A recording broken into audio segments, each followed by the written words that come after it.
Réseaux sociaux, comptes bancaires, comptes de messagerie, sites e-commerce ou encore applications pour se faire livrer ses repas, leur point commun est l'identification par login et mot de passe.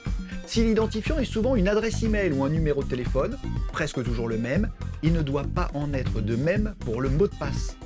Alors la question que l'on peut se poser est la suivante: qu'est-ce qu'un bon mot de passe et comment le retenir? Bonjour, je suis Benoît Gruneval, expert en cybersécurité chez EZ. Le sujet du mot de passe est primordial dans notre monde connecté. C'est la clé ou le code secret qui nous permet d'accéder à nos applications ou à nos ressources numériques. Et surtout, c'est lui qui permet d'éviter que d'autres n'y accèdent. Alors comment cette clé si secrète peut-elle tomber aux mains des pirates? Eh bien, il existe plusieurs moyens à la disposition des cybercriminels, et notamment cette première technique qui est de deviner nos mots de passe. L'attaquant utilise dans ce cas un dictionnaire, c'est-à-dire une liste de mots de passe qu'il aura lui-même composé ou téléchargé, et teste ainsi un grand nombre de mots de passe, voire même des combinaisons. Ainsi, si notre mot de passe est trop faible, il y a de fortes chances pour qu'il soit deviné, même si c'est une combinaison de mots ou de chiffres. La seconde technique est appelée bourrage d'identifiant ou credential stuffing en anglais. Certains sites internet ou applications se font pirater et les attaquants récupèrent en général des informations confidentielles, comme les adresses e-mail et les mots de passe s'ils sont mal sécurisés. Et avec ces deux sésames en main, ils peuvent essayer d'accéder à d'autres sites, et si nous utilisons le même mot de passe sur plusieurs sites, il y a de fortes chances pour que le pirate puisse y accéder.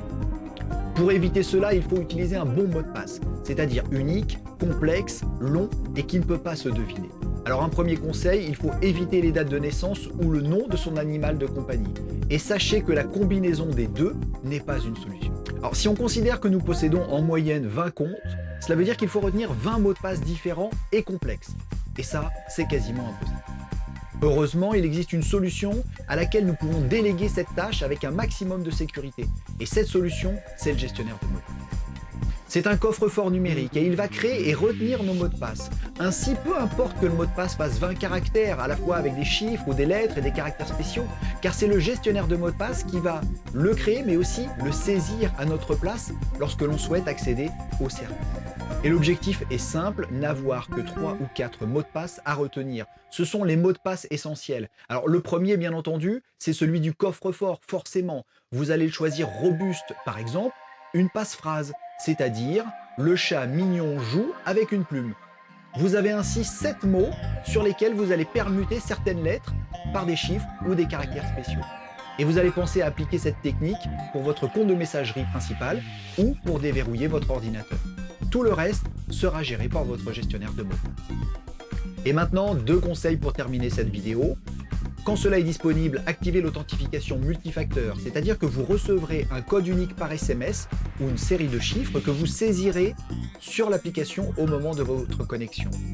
Vous confirmez ainsi que vous êtes bien la bonne personne qui est en train de rentrer le login et le mot de passe. Et pour finir, bien entendu, téléchargez et utilisez un gestionnaire de mots de passe. À bientôt pour une prochaine vidéo. D'ici là, restez vigilants et portez-vous bien.